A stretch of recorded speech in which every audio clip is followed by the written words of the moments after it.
you all for having us here today, and thanks, Ali, for that introduction. I'm going to share my screen.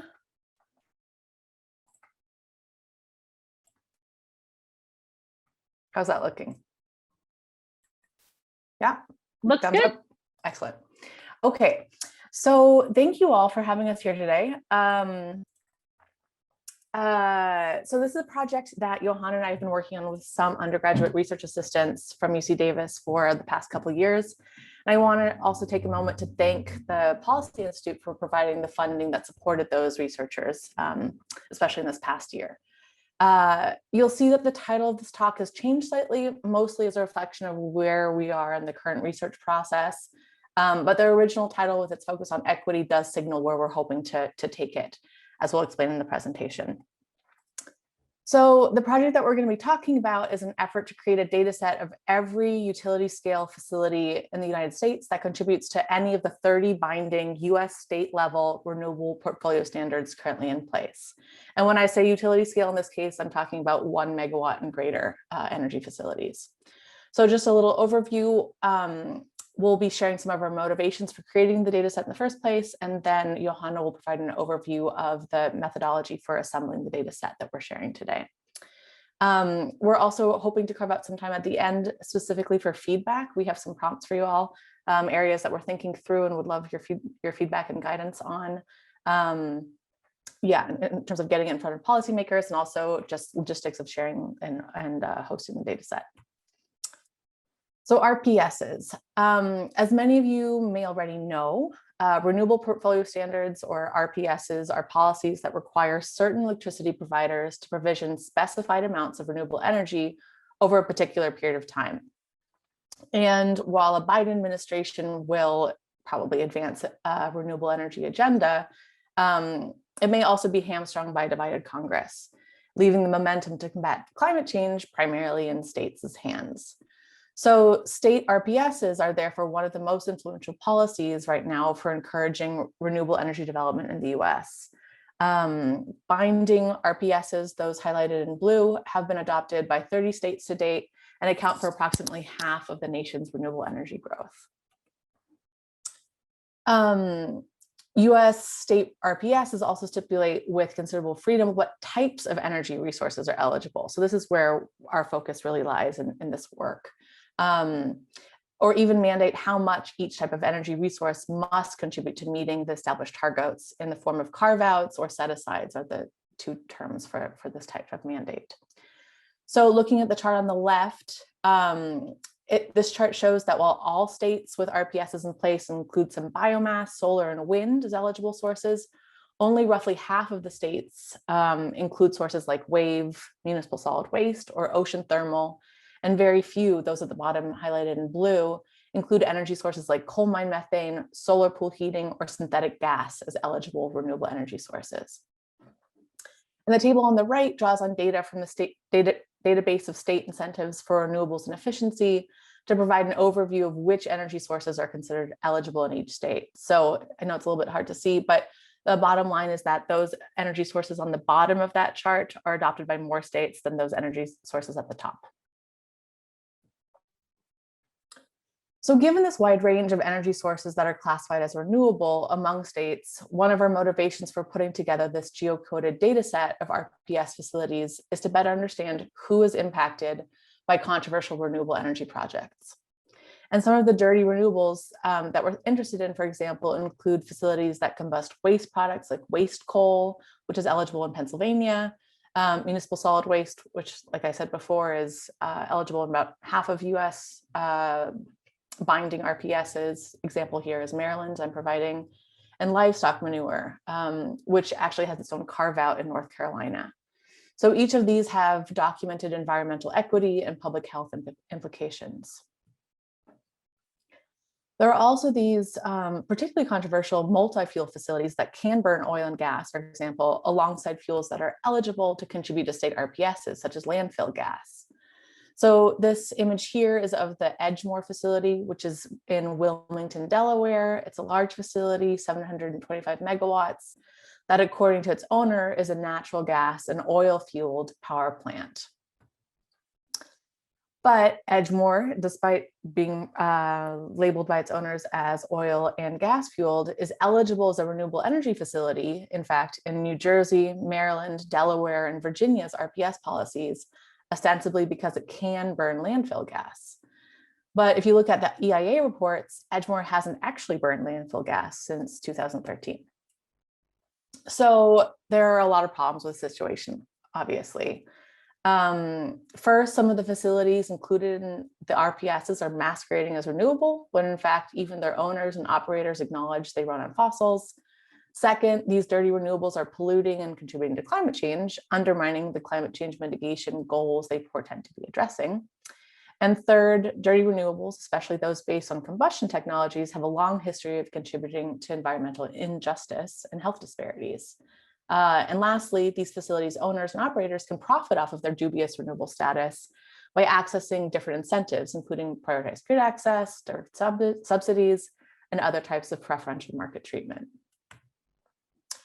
So our overarching aim with this project is to therefore provide data that can help address these issues by first developing a better understanding of where energy facilities that are classified as renewable in state RPSs are located, as well as by exploring spatial associations between RPS facility types and community demographics. For instance, whether dirty renewables tend to be associated with lower income or communities of color, which we hypothesize they are. In order to support equity-oriented and clean renewable energy transitions, therefore, our goal with this project is to assemble a standardized national geocoded data set of every utility scale facility that contributes to a binding state RPS policy. And here I will turn it over to Johanna to talk us through how that will work. Yeah, so for this project, we are working with two different types of data sets. The first is national level data, which is provided by the US Energy Information Administration, and the other is state level data, primarily provided by state utility regulators. The EIA maintains a standardized national data set of electric generating facilities larger than 1 megawatt, and that data is shown here in this map. This is straight from their dashboard. And the generator specific information that's collected via EIA Form 860 actually has most of the variables we're interested in, including nameplate capacity, fuel type, and crucially, the geocoded location. But what it doesn't indicate is which of these facilities are being claimed as renewable by some state. And because this is decided at the state level and doesn't have a consistent nationwide definition, we couldn't just subset this data set based on the fuel type, for instance. So to add in this information that we wanted about the renewable status, we turned to data compiled by state utility regulators. Unfortunately, there's no centralized database for information about facilities claimed as part of states' renewable portfolios. So we had to search for these state level data sets individually. And I say we, but that mostly involved Ingrid doing a lot of digging and making a lot of phone calls to hunt these all down. And so we've attempted to locate data sets from each of the 30 states that currently have binding RPS policies in place. And so far, we've successfully obtained data sets from all but six. And those 6 that we're still missing are Arizona, Colorado, Illinois, New Mexico, New York, and Washington. And the issue that we've run into is that these data sets vary significantly in terms of what data are reported and how they're formatted. So to give you a sense of that variability and the inconsistencies that we've seen between these data sets, this slide shows the RPS data for California on the left, which is detailed enough to present on the state dashboard as an interactive map that allows you to click on each dot and see information about the facility. And then on the right, we can see Nevada's RPS data set, which was really difficult to access. It provides very little information about the facilities, and it has a format that is very incompatible with data analysis. So it's not something you can just read in and process. We had to do a lot of pre-formatting to work with this data. And across all the 25 states that we have included, some specific characteristics that varied between the data sets include the facility location information and the granularity of that information. For instance, here we see that California reports coordinates for the precise location of each facility, while some other states only report the city or the county or the state the facility is located in. and others like Nevada provide no information at all about the location. Another attribute that varies between these data sets is the terminology used to classify energy sources. So for instance, one state might use the term run-of-river hydro, and another state might describe that same exact technology as small-scale hydro. Additionally, the plant name or the name of the facility can vary between different states' data sets. So two states, for example, might include the same hydro facility in their RPS, but one might call it Red Mill Dam and the other might call it Red Mill Hydro. So the bottom line here is that there's very little consistency between the state data sets.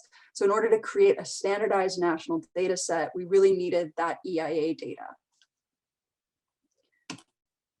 So to bring together that standardized geocoded information in the EIA 860 data set and the information about state level renewable status in the RPS data sets, we used the lists of facilities in the RPS data sets that we located as a filter to subset the EIA data to yield our final output of a standardized geocoded national level data set of only those facilities that are being claimed as renewable by at least one state. And the challenge that we faced here was mainly how to link the facilities in the RPS data sets to their counterparts in the EIA data set and do this filtering process.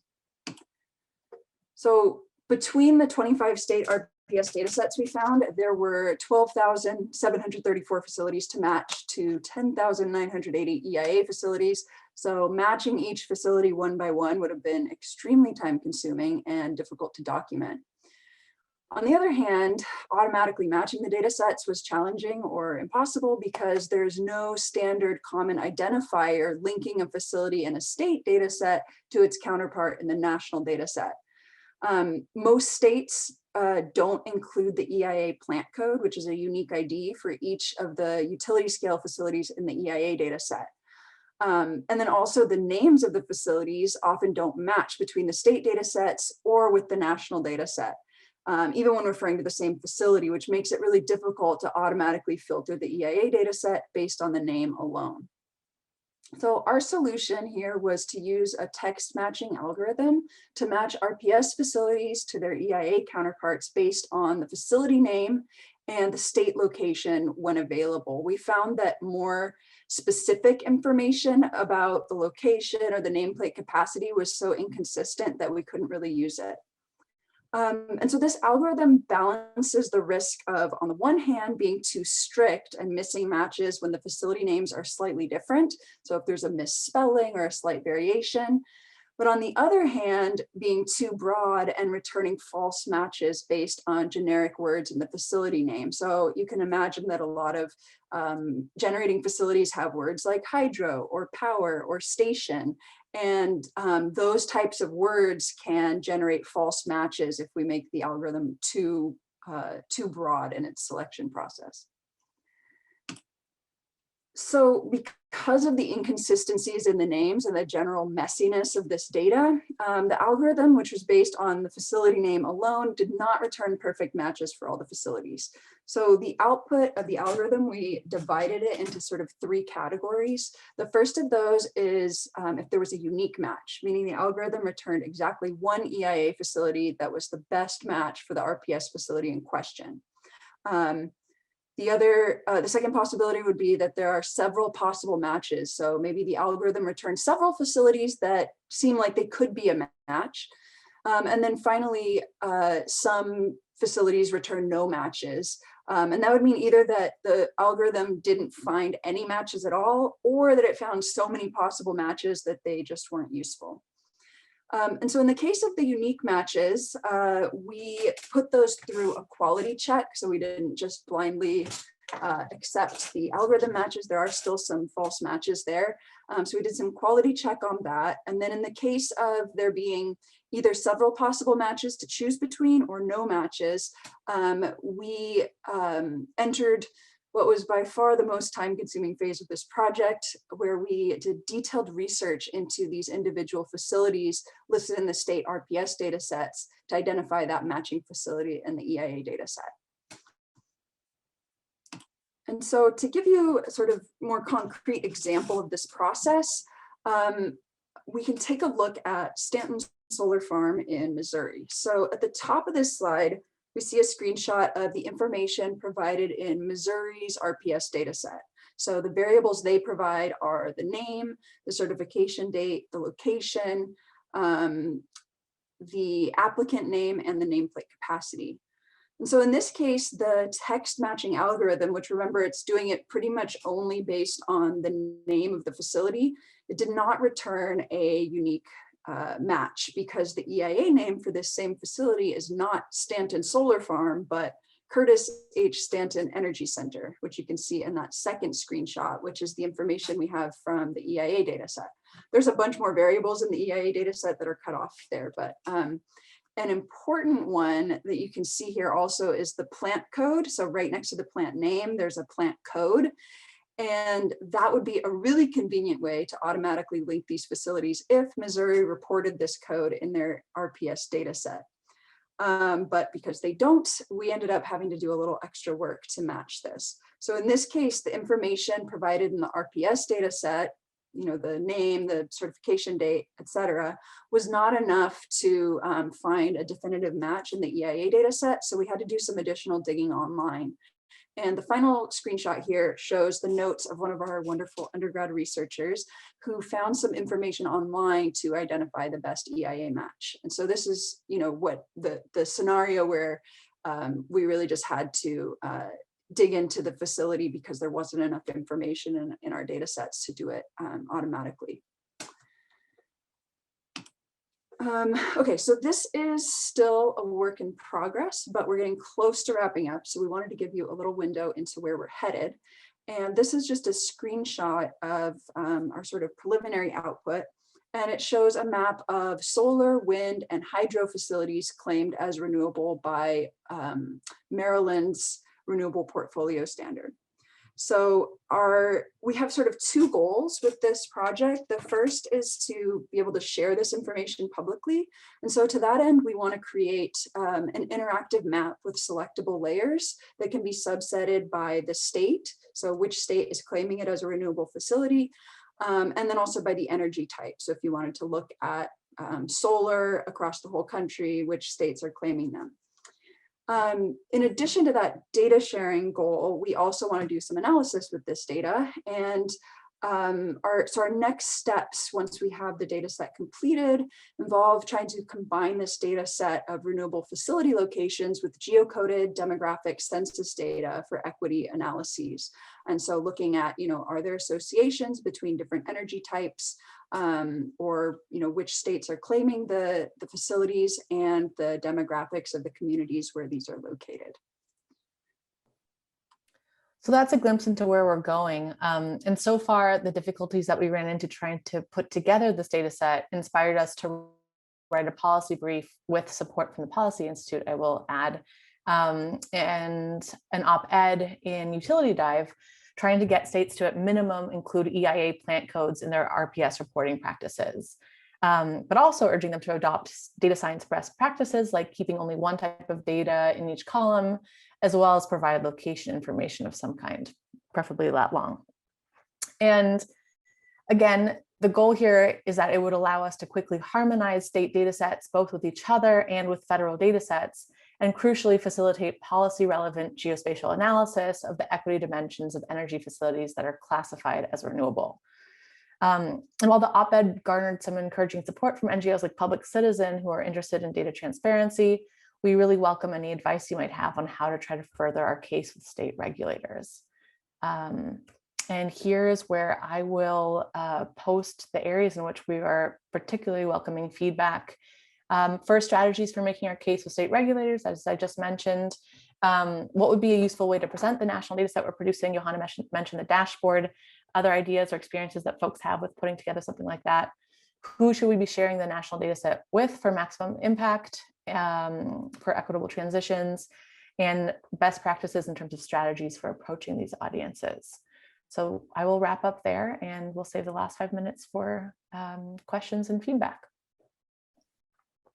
Great, thank you so much. So yeah, if you have questions, please raise your hand or put your question in the chat. Looks like Greg has a question. Go ahead, you can unmute yourself, Greg. Thanks for the presentation. Really interesting research, and glad to see that it's being done. In terms of like maybe suggestions for others who might be good to partner with on this, I was wondering if you all have worked with Catalyst Cooperative or the Public Utility Data Liberation Project. Oh, that's great. They've You've been putting that in a chat, Greg. Yeah, I'll Great, share thanks. information about them and would be happy to make an intro. Appreciate that. That's brilliant. But yeah, I know they just got funding actually to build a standardized database of RPSs. No way. Okay. Yeah. So they might be interested in the work you're doing as well. Great. Oh, that's fantastic. Really exciting to hear. That was actually a question I had, Ingrid, is where do you get funding for this effort? Or was there specific funding? No, it was just, No. okay, it was just an effort. I got it.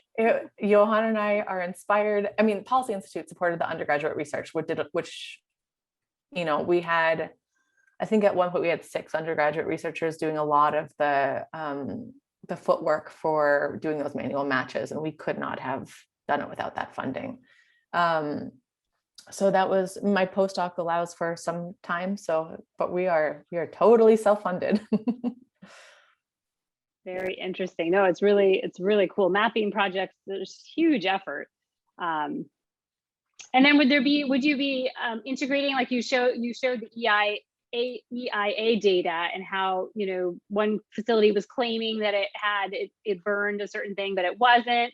Like, would you have some kind of link to that kind of information as well through the visual database? Or Johanna, you want to answer that?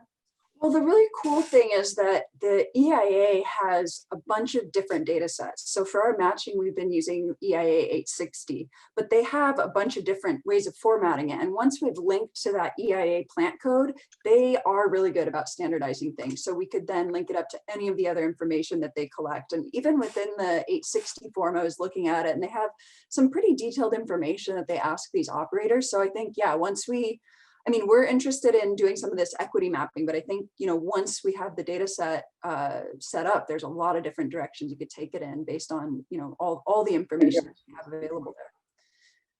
Really interesting. Do you have a thought as to why this hasn't, I mean, it seems to make sense to me, like you would want to link, all have the same code for different facilities, you know, rather than just have this like hodgepodge of all these different methods. Like, do you have any insight as to why it developed this way, or is it just is the way it is? I mean, I think it's, you know, reflects the federal setup of the US. And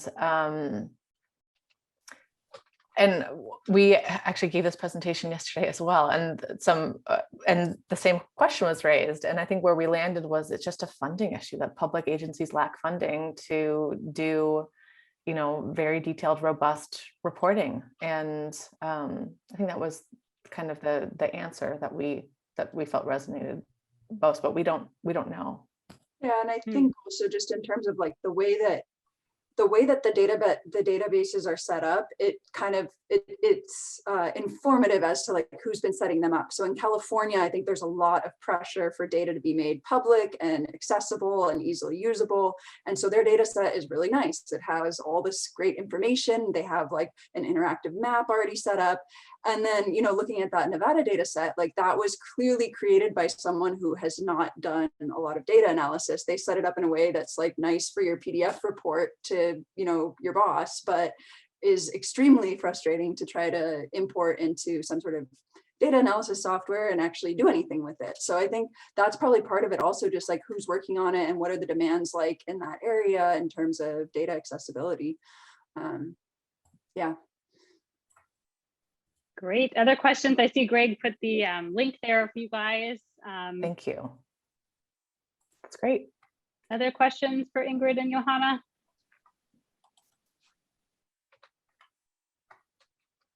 Well, thank you so much, everyone, for your time today. And well, thank you. I will put my email in the chat in case great. folks have follow-up questions or suggestions. Sounds great. Thanks, everyone. Thanks. Yeah, thank you. Bye. All right, Henry, you are up. Good afternoon, everyone. A pleasure to be talking. Let me pull up my presentation quickly. And as Ali said, please feel free to like jump in with questions as I go along. I'm going to do a pretty quick overview to leave plenty of time at the end to talk, but if there's anything that's more interesting or you want to dig into, I'm delighted to go into that topic in more depth. I guess I should give a brief introduction to WattTime as well. We're a nonprofit based out of Oakland, but have people spread all over the US and actually the world now. And our kind of mission statement simplified into a single line is like giving people the power to choose cleaner energy. And what that really manifests itself is like, can we give visibility into the timing and consumption of electricity so that you as a consumer can actually make carbon aware decisions, or if you have other priorities, whether that's health or mercury or other damages, you can start thinking about how do you actually change your electricity consumption to have a real effect on the world. And I'll dig into how we think about that, because I think that's pretty important. So when you consume electricity will increase demand on a certain power plant. And so we track that really closely. And so sometimes you're increasing demand on a fossil plant, whether that's coal or natural gas. And at other times that might actually be wind or solar or some other resource. And so that's kind of like the key insight that underpins all of our other work. There's also a location-based piece where you are really affects what power is available to you. So we kind of pair those two insights and try to draw actionable or provide actionable information to a lot of people. How familiar is this group with dispatch stacks? Is this something that everyone's seen before and something I don't have to go into a lot of detail, or something I should dig into in more? I see Greg giving a thumbs up, but I'll probably just explain it very quickly. On the bottom here is total demand, and on the vertical axis is the price. And so each resource is arranged by price by the ISO. So this is how a grid entity actually controls or decides which units to operate. So at a given demand level, all of the units to the left of that will be operating. And so as demand shifts throughout the day, different units will turn on and off. And so we think it's really important to understand what that marginal resource is. So when you make a change in demand, which unit ramps up or ramps down in response to a change in demand. And you can see that like if demand halves, all of the fossil resources turn off because it can be met with cleaner resources at that point. And so that kind of the visceral way of understanding that is like if everyone in California halved their electricity consumption, emissions would go down by 100% because we would kind of eliminate most of the fossil resources. There's of course some timing questions there that we'd have to deal with, but overall that's kind of illustrates the importance of understanding the marginal resources. And that's in contrast to the average resource, which is kind of the emissions of all the resources that are running divided by the total generation in a region. Because when you increase or decrease demand, not every resource changes its demand in response to a change in load. And that leads us to this kind of profile throughout the day that changes, saying the dirtier resources are running in the afternoon. So if you increase demand in the afternoon, you'll be causing those resources to run more. Whereas conversely, if you can shift load to those lower emissions periods when the cleaner resources are responding, you can actually decrease reliance on the dirtier resources and increase demand on those cleaner resources. And I think something that's pretty clear is this is the curtailment data reported by the ISO, the California ISO. And you can see it's increasing dramatically as we build more solar resources in California. This does actually have wind mixed in as well. So we are literally throwing away gigawatt hours of renewable energy every month. And if there was a way we could take advantage of that by identifying when that's occurring and shifting resources into those periods, that's kind of a way we can take advantage of this. And we're starting to see that this kind of effect spread across the country. So we're seeing dramatically increased curtailment in the Midwest and MISO, or primarily in SPP, but also in MISO and ERCOT. And the kind of preliminary inklings of that in the Northeast states as well, like ISO and PJM. So that's kind of like the opportunity we've identified. There's an advantage to take there. We can take advantage of this timing aspect of electricity, something that consumers don't really think about, that different kilowatt hours have different emissions values. any questions before I kind of dive into some of the other pieces that we look at? Excellent. So I should say that I showed this beautiful dispatch stack. It's perfectly cleanly organized. Reality is a little messier, and we actually use empirical models that look at grid generating resources within a region, and when those resources, or when load changes, how do those resources actually respond? And so when we see a change in demand, which resources are ramping, and can we pull out a causal link between a change in their demand? Like solar ramping down in the evening is not caused by a change in demand, but a gas generator ramping up because demand is increasing. We can probably draw a causal link there. And so picking apart those key details is really important. Like why are emissions changing, and can we link that to a change in load? And what we've actually done is built a software platform that sucks in a bunch of grid information, both historical and real time, from the EIA, various ISOs, and the EPA. And then it runs it through an algorithm that kind of calculates this in real time and says, based on the grid conditions that we're seeing, what do we expect that marginal resource to be? And then we deliver that in real time to a bunch of different devices so that they can respond to that, to the kind of real time grid conditions. And not only do we provide that in real time, but we realize that real time information is not necessarily that actionable. Like if you know what's happening right now, you might not actually be able to make reasonable, informed decisions. So we actually forecast that out over the next 24 or 48 hours and say, okay, if you're charging an EV, if you're taking a device, if we give you more information, can you schedule that load more intelligently? And you can actually start to see that in like devices with some flexible load. And we think there are a lot of devices with more flexible load than we actually think. I'll touch on the work we're doing with UC Davis in a bit, but for example, a refrigerator isn't always on. It actually has compressor cycles, and it's a giant thermal mass. Can we use that thermal mass to actually coast through high or low emissions periods? Coast through high emissions periods and align the compressor cycles with low emissions periods? And are minor fluctuations in temperature actually acceptable from a use case? And so a refrigerator might have shorter windows and flexibility than something like an EV, which you can spread out over the entire charge session. Or hot water heating is a really good example, if you can pre-charge that tank. And so we think that there are a substantial number of flexible devices that can take advantage of flexibility, and each one of them can contribute different levels of flexibility, both based on the algorithm as well as the kind of available information to the decision-making algorithm.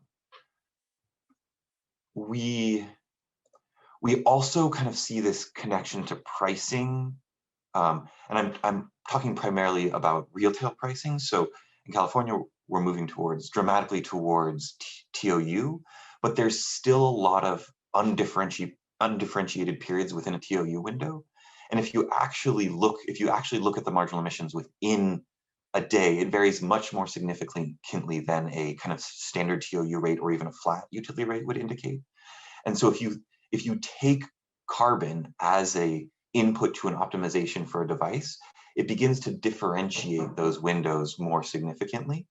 And you might actually even think of a way to say, okay, it won't affect your price by optimizing your electricity consumption within this window. So it doesn't affect the bill you pay, but you're actually contributing to carbon reductions in the real world.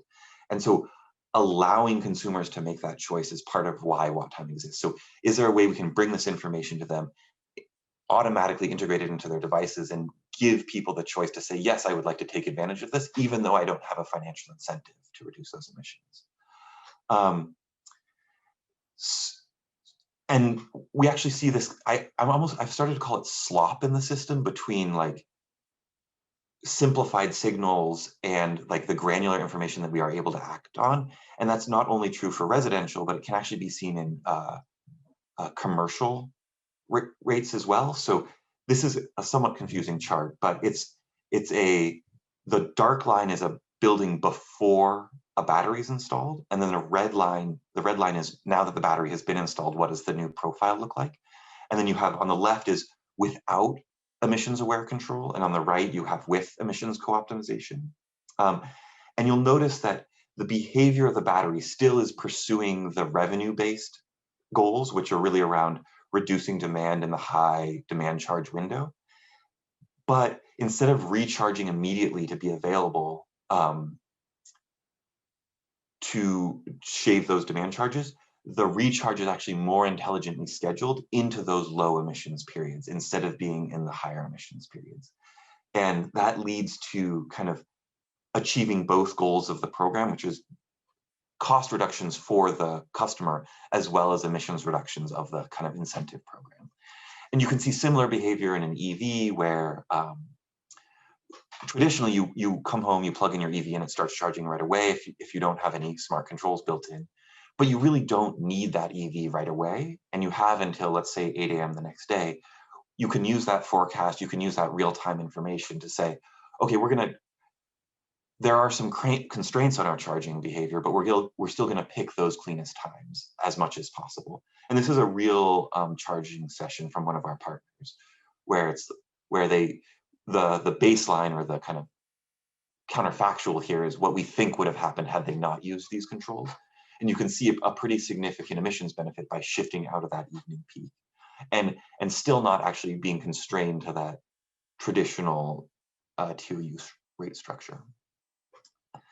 Caton on the call here can probably speak to this much better than I can, but we're actually working with UC Davis, the Western Energy Cooling Center, on integrating different grid signals, including greenhouse gases, which is the role WattTime is taking, into a kind of model predictive control approach to controlling heat pump hot water heaters. And so a variety of different signals will be fed into that controller, as well as different like constraints about the site and occupancy and that type of information to more intelligently shift the kind of compressor cycles on the heat pump to, I guess, both preheat and coast through different periods in order to reduce both bill savings and cost. And we're seeing, of all the different signals that are available, how can those systems be operated in a way to achieve those emissions reductions? Caton, would there be anything you want to highlight or add to this right here? No, Henry, I think that was great. I mean, if people have questions, I can jump in, but that was a really good summary. I think one of the things we're learning here is that we traditionally have done 24-hour forecasts because we thought that was all that was needed, but we're hearing that 48-hour, maybe even 3-day, 72-hour forecasts would be useful. And so we're exploring, because some heating decisions are made that far in advance or could be made that far in advance. And there are other use cases like pumping for agriculture that do multiple day forecasts, whereas, you know, a refrigerator only needs a 2 to 3 hour forecast potentially. That really touches on the timing based piece where we spent most of our thinking. We also see there are a lot of other applications for this type of marginal data. For example, renewables displacing fossil generation. So understanding when you add a new renewable, it kind of reshuffles the dispatch stack and pushes resources to the right. And so at the same demand level, you may not need the same number of fossil resources. And that, because the available resources is significantly different by grid region, we're actually seeing kind of 2 to 3x factors between different regions. So if you build a renewable project in a place where it displaces coal, that has significantly more benefit than building another solar plant in California, where it will displace a mix of solar and kind of efficient natural gas. And so we begin to advocate, say, if you're thinking about procuring new renewable energy, site it in locations where it displaces those dirtier resources first. And that fits into kind of corporate renewable or corporate PPA procurement processes where they look at different projects and weigh them on a risk basis. And we're saying, now you can layer in an emissions basis to say which project serves you most effectively, both from a cost standpoint and from an emissions reduction standpoint. We're also looking at kind of typical building emissions. So a lot of energy modeling for building design is done with TMY data, and so there's kind of a time varying hourly approach to assessing energy performance, but that really hasn't been matched to carbon data. Historically, it's been done with annual factors, and so we're looking at what does it look like to use granular hourly factors that have been normalized to weather data, so that designers can actually think about, does this design strategy or which of these systems reduces more carbon? If I had load flexibility, what would that mean from a design standpoint? So I touched on a lot of stuff here. I'm happy to go into anything in more depth. Any questions or thoughts on this? Thanks, Henry. Yeah, if anyone has questions, please put them in the chat or raise your hand or unmute yourself. I had one quick question, Henry. So if you go back to the cooling center slide, there was that red and highlighted there.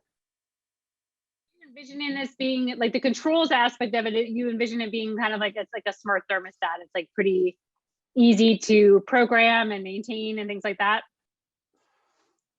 Yeah, so in part of our understanding that I've kind of learned through this project is that model predictive control, there's a lot of investment required on the front end to build those models and like make them intelligent and respond to different signals. So if Davis puts in the investment and time to build those systems and then making them available to the industry can then take them and plug them into the information that they have about their customers to make their smart thermostats and hot water heat pump hot water heaters more intelligent. And so kind of shortcutting the development costs for some of the manufacturers, I think, is part of the intent of this project. Got it. Oh, I think there's a question in the chat as well, maybe here. Let me pull that up. Nishant, so you're working with an energy services company in Sacramento. So we have seen we have started to kind of have conversations with DR providers. We've seen that DR is really so focused on a few limited hours per year, like they want to dispatch DR for 12 events, that it has kind of, it's kind of a limited impact from a carbon standpoint. It could have significant cost impacts. And what we've seen is if you pair DR with kind of a automated load shifting for emissions, you shift emissions the 750 hours that you want to reduce emissions, and in the remaining 10 hours you're really focused on the revenue-based opportunities for the utility. So it's kind of another kind of pairing that aligns with that TOU pairing, where there's a lot of slop in the system where the utility and the energy services are really focused on a few limited high-cost hours, which opens the opportunity where the consumer might actually care more about emissions reductions as a motivator for participation in a program. Most people do not like their utilities. That's a substantial exception, I would say, in SMUD territory. So like a lot of consumers don't see a lot of benefit for the small cost gains or cost savings they receive for participating in DR. Whereas if you reframe it as, no, you're helping the environment, if you do this all the time, we'll just control your smart thermostat to reduce emissions. That's a much more agreeable, exciting signal or message for a lot of participants. Nishant, does that answer your question at all? Yes, it does. And like I also wanted to point out over here, like, firstly, thanks for answering my question. Like the state code, which is there, Title 24, it actually mandates both for lighting as well as HVAC, anything new which is getting built, it should be demand response, agreeable. So in that case, like any new building or any new site which is coming up, it would be open to something like this, which is like really going to be a game changer. I know UC Davis has a target of 2025 to be carbon neutral. And if there are certain times of the day where they are not able to meet their goal, they could probably, dim down their lights or, do something with their HVAC, and it could be a win-win situation. We are always excited to work with partners who are kind of exploring that. So if there's a facility manager or a system in place on campus, we love plugging our signals into use cases like that. We've also seen that a lot of the building industry is very fractured, and just having the capability may not be sufficient to actually mean that it gets used. So I think that's where the code might be trying to figure out how they're mandating certain resources, but those resources may not actually be used for load flexibility like this. Yeah, still this marginal rate is very interesting. Yeah, thanks for making that available. Thank you. Absolutely. Another question came in the chat around the question between long run and short run marginal emissions. Absolutely. So we are definitely reporting, you could call it operating or short run marginal. MOERs is what we call it, marginal operating emissions rate, which is what happens when you change a load today or in the next short while. What happens to the change in emissions on the grid? There are questions, kind of the long run question is, because I added load or I changed my load profile, how does that affect the kind of long-term change in structural emissions across, like structural investment in resources in the grid? So if you were to forecast the marginal operating emissions rate 20, 30 years into the future, that might be a reasonable approximation of what the effect of a long-term build or a long-term structural change in the grid might be. And I should point out that when we're talking about marginal emissions, we're not actually strictly marginal operating emissions. We're not strictly talking about that like very narrow marginal resource that instantaneously responding. We're actually talking about like, how does the grid change in response to changes in load? So it's kind of a more like deeper marginal in that sense. If you build if you add more load in the middle of the day, that means that solar is no longer curtailed and that we can rely less on fossil resources in the evening. And so it's not as instantaneous as many people might think when you say the marginal resource in the kind of traditional market settling mental framework. Does that answer your question at all? Excellent. Looks like you did. It looks like we have two hands raised. So Greg and then Keaton. So Greg, you want to ask your question? Sure. Thanks, Henry, for the great presentation. I was thinking about the context of like carbon neutrality goals or building energy performance standards. Like, in New York, they have their new local law 97, which is mandating buildings meet certain carbon reductions, and how it kind of forces a balance between using average emissions for accounting and like compliance with those standards, but then also people might, like when they're implementing energy efficiency projects, might want to think about using a marginal emission rate to like quantify, like if I do HVAC efficiency versus lighting efficiency. How do you think about, like in these types of contexts, how we should balance these two, since you can't really claim the marginal benefit in your compliance standard, for example? We've actually seen some really interesting innovations. So the California Resources Board has a smart charging pathway, quote unquote, to generate credits through electric charging. And what they've actually done is, because the whole system was designed around an average emissions rate, and that might have been a historical anomaly, what they did was they actually normalized the hourly marginal rate to that annual average factor, so that the time differentiation still was correct, and the relative magnitude of different times was still sending the correct signal behaviorally to charging. And then the credit, because it was kind of stuck in the traditional carbon accounting world, still can accommodate the differentials. So that kind of aligned the kind of action-oriented, impact-oriented mental framework of like understanding timing correctly with the kind of static accounting-based framework. And we thought that was a really clever way of kind of bringing those two metrics in line. We've also begun advocating just moving towards an impact-based framework overall, which is we don't have perfect information about the world, but based on the information that we do have, can we make better decisions about carbon reductions, whether that's investment in renewables or the timing of flexible load. And so, for example, in certain regions of the world, we might not have detailed stack emissions information about all the coal plants, but are there proxy metrics that are better than average that will tell us where investments will have more value? Does that make sense? Yeah, it does. Thank you.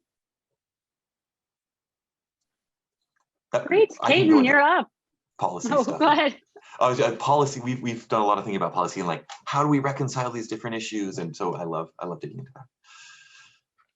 Yeah, so thanks again, Henry. I really appreciate you taking the time to give this presentation, everyone, and I think this is a really good conversation. The question that I actually had while looking through this presentation is there any place that you guys are currently operating where the current social cost of carbon is a closer comparison to the electricity that people pay for? I don't know. What we've seen is that the meaning of pricing carbon or a carbon tax has been a little opaque to me. I think I understand what it means kind of writ large, but what I have seen is that there's a large disconnect between the signals that people as consumers, i.e. me, receives at my meter versus the signals that happen at a higher level in the wholesale markets. And the disconnect between those kind of misaligns people's incentives. For example, cap and trade definitely affects which resources run in California at a wholesale market, but that cost is kind of spread out across all consumers in their bill. But I, as a consumer, don't have any insight into how to actually affect that, which resources run or that carbon tax, because I'm not paying it directly. And I wonder if a social cost of carbon being built into bills in a similar structure would kind of result in the same behavior where we don't actually see that as a consumer. And so I think sorry to go back to this slide, I don't know that we're advocating that people actually pay a carbon price here. We just want it to be incorporated into the decision making and not actually affect the bill. And so it affects behavior, but without affecting what the consumer actually pays. Does that might have been a tangent, Keaton. A slight tangent, but a good one. But yeah, so this is the slide I was talking to, and I was just curious if there were places, let's just say within the United States, where the price per kWh is small enough that, you know, if you just did this, adding the marginal emission rate on top of it, you would no longer be solving for optimal cost. So we say adjust this carbon price to whatever you. Okay. So like if you're seeing a really small differential between the peak and off peak, even a small carbon price won't override that, but it will still differentiate the windows. Does that distinction make sense? Yeah, no, it does. It also just touches on some place that we're in the project where, you know, we're seeing that if you're trying to do like a dollar for dollar comparison, that the price of carbon is much cheaper than energy. So you do see this behavior where it will, you know, find the more optimal windows where you would be reducing emissions in terms of, or in addition to also trying to save the cost of the bill. But yeah, that makes sense that you would just always kind of scale it to have that behavior, even if you were in an area where, you know, say the price per kWh was like 10 cents and, you know, the magnitude that you have here would be, you know, equivalent to like half of that. And we've also seen that we don't necessarily think that this kind of carbon price co-optimization approach, it might not actually work well for index-based pricing or real-time pricing for consumers. because you're already responding to a highly variable signal potentially, in which case a carbon price doesn't add much value in that case, or a carbon signal, because you're already kind of dynamically adjusting. Definitely. Well, thank you for answering that question. A pleasure. And Henry, if you have time, I guess we have one more question, but if people need to leave, just wanted to thank you and make sure we thank our speakers for speaking today. Great presentations, and we hope to see you next week for our last energy bites. But Henry, if you have a chance, Super G, if you wanted to go ahead and ask your question, go ahead.